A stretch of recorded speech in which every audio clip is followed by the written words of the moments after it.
Ayun, good morning mga bossing. Andito po tayo sa bypass ng Arayat Magalang o Magalang Arayat. Ito po yung bypass. Tignan po natin kung hanggang saan to. Napakaluwag po, 4 lane. Ayan po, ganda. Luwag. Andito po tayo ngayon sa Arayat, sa kapila. Ngayon, titignan natin yun kung hanggang saan itong nagawa nilang bypass na to papuntang Magalang. Ang lusot po nito, Lapas Turo. Medyo malayo-layo rin po siguro to. Kikita po natin kung ilang kilometer yung tatakbuhin natin dito.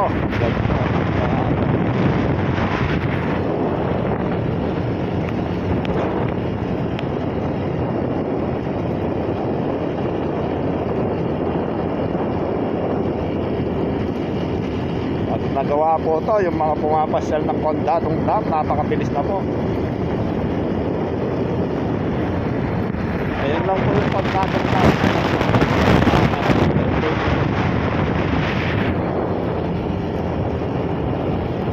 Luwag.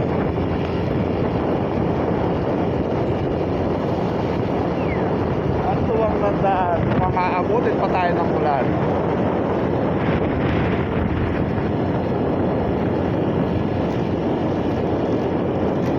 Mga nagbibisikleta, ito bagay sa inyo itong daan na to. Haluwang, at saka yung mga nagja-jogging dyan.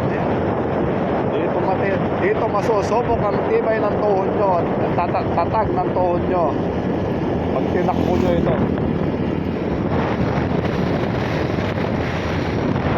Develop na po.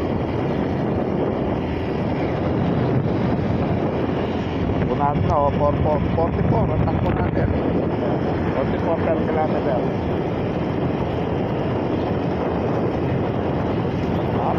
Napakaganda po ng daan. 4 lane siya, 4 lane ang luwang.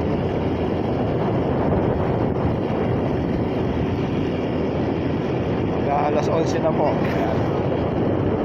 Dahil po ano sa palo ko, isang lang.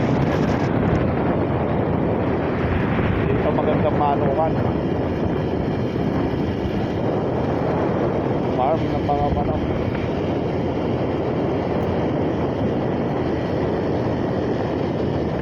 Ito pong bypass na to, lulusot po to ng Magalang tapos Tarlac sa Castillo. Pupunta ka dito, galing ka ng Tarlac, doon ka dadaan sa Castillo, tapos daan ka ng Arayat Lapas. Iikutin lang po natin. Pero mukhang hindi na po tayo makakalayo ng ano dahil ayan ang ulan. Ilang ano pa, babalik na tayo. Ayan na po ang ulan. Hanggang dito na lang tayo sa Manggahan. May court pa dito. Gusto magpakapawis, ayan o.